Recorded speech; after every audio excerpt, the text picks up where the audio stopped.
Hello and welcome back to goldstocktrades.com. Today we have back here with us Don Avigleben. Don is CEO of International Tower Hill Mines. International Tower Hill can be traded as THM on the New York Stock Exchange, and it can be traded as ITH on the Toronto Stock Exchange. Thanks, Don, for being here with us today. Hi, Jeb. Glad to be with you. Don, you just released a feasibility study on the Livengood project. Did the feasibility study show if it was economic? At today's gold price, that particular configuration would not have been economic, and our press release was very upfront and honest about the fact that that configuration of 100,000 ton per day scenario that we had in that 43-101 feasibility report would not have been a project that makes a robust return until almost $1,500. What's key to know is that that particular configuration is not likely to be what we'll build. In fact, it had been the process of 18 months of development in a feasibility study. We kept the same base case of 100,000 tons per day, the largest likely to be, with a short production life, somewhere less than 20 years, with a maximum production rate in the first 5 years to get payback. What it turned out to show us is that that's probably not the best configuration. So we've been very busy in the past 2 months since we put out that press release on the 23rd of July, optimizing the project and trying to show what areas truly can increase our rate of return by rescaling the project, understanding a bit more about the resource, improving the grade at both the head grade and the overall model. We know that we can improve our cost structure by improving some metallurgical aspects of that particular 43-101 scenario. We know that our recoveries are going to be better.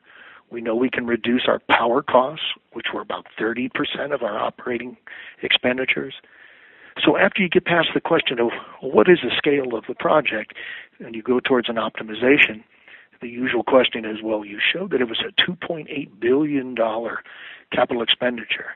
Can you get it below 2? And the answer is certainly. Our target is to maintain a project that still produces 200,000 ounces per year with an all-in cost of around $1,200, and that's a true all-in, not some of the fictitious ones. It'd be like we used in our 43-101, the World Gold standard. And you'd want to be able to do that with a Capex of less than $2 billion.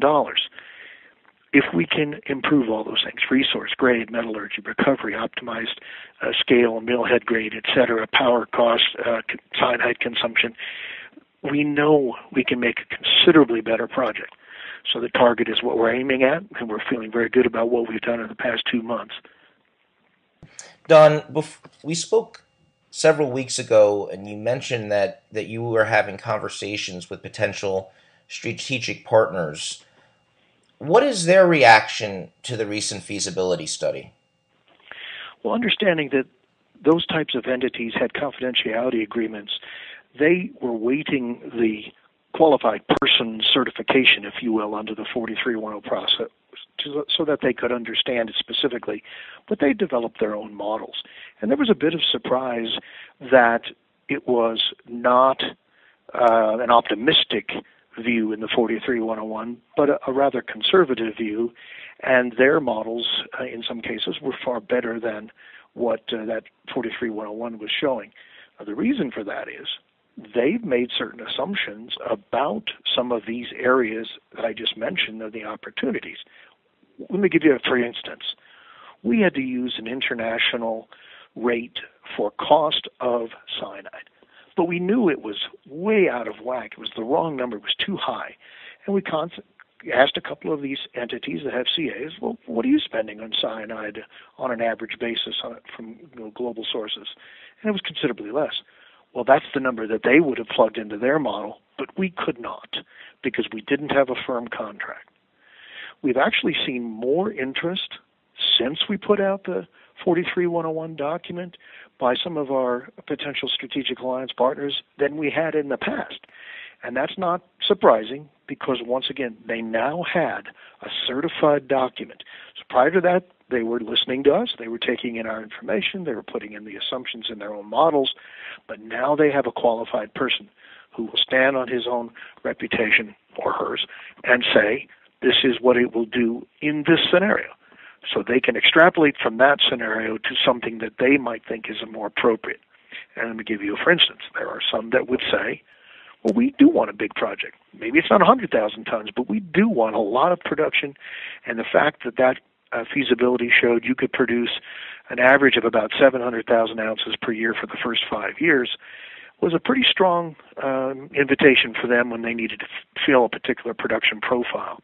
On the other hand, some others said, that's not so important to us. We're looking for a longer mine life, so we don't need 700,000 ounces per year. We might need 350 or 250. And we don't want to be in this $2 billion range for Capex. So how do we scale back the project to have an economic project at today's prevailing prices? And that's been the kind of conversation that we've had with these partners, which are primarily tech-to-tech discussions. And we've learned an awful lot. As a junior company, we benefit greatly by getting together with these larger entities and understanding the kinds of parameters they use in their own models and what they think they could accomplish in a setting like our project at Livengood. Don, we're in a tough mining financing environment. Talk to us about your cash conservation strategy and how the Treasury is doing. Well, Jeb, you know that we finished the second quarter with about $20 million in the bank, which isn't a lot of money when you're talking about building a billion-dollar project. But the question is, what does it take to get to a construction decision, and how do you go about doing that as a junior entity? Well, we made the decision as a board back in May of 2012 that we would try and find a partner to assist us in getting the overall capital. But we still have a business to run. And we decided in January of this year, long before we knew about what was going to happen with the gold price drop, that we would be in a cash conservation mode to be able to stretch our existing funds until we knew who the appropriate partner was and how we would work out the details of a joint venture agreement. So we were fortunate to have started that in the first quarter. I will be very pleased to see at the end of the year more than our expected dollars and cents. We publicly said we wanted to finish the year with $12 million, and our expectations are that we'll be better than that. We know this because we've reduced our burn rate considerably. Of course, we paid for the 43101 feasibility, and that outside engineering work is now complete. The majority of our work is now internal as we're trying to look at these opportunities. If we would decide to spend some specific amount of money on something because it had a significant impact to a positive rate of return, we might reduce our funds. But our press release on July 23rd still stands, and that is we could fund the company and its activities through 2015. Don, we're dealing in a tough mining environment. We know that ITH spent years up at the Livengood project and hundreds of millions of dollars. Why should someone buy Tower Hill Mines right now at these depressed prices? Well, it's to their advantage to be coming in when the prices are what they are. It's so difficult to find a project in a geopolitical location that is so positive like the Livengood project. We simply don't have the environmental issues, the native or community issues. You don't have any de-risking to do other than what we've just done, which is the feasibility study. Prove that you can get it out of the ground. Now, we proved that that particular iteration won't do it at today's gold price of around $1,300, but we also proved that there were many opportunities. So they would have to look at this share price as being very undervalued from a perspective of 20 million ounces in the ground in this safe jurisdiction. We also know that this, excluding me, just take a look at the other people involved in this management team. They've built projects, they've successfully permitted and developed projects in Alaska, namely the Fort Knox, Pogo. Several of our people worked on other projects in Alaska. It's hard to find a strong management team in the locale, knowing how to build, run, and eventually reclaim these projects. I say that in part because we just got notice today that the Department of Natural Resources is giving us an award for reclamation on our activities of 2012, and we got the top award. I'm very pleased with what our team does there. We do it right. It's the same reason we put out the information about that particular scenario on the feasibility. We're very upfront, transparent about what we try to achieve. So any person who comes into ITH as an investor now not only buys a share at a lower cost, but they also have a very, very good roadmap to how we finish out this project. Permitting won't be an issue.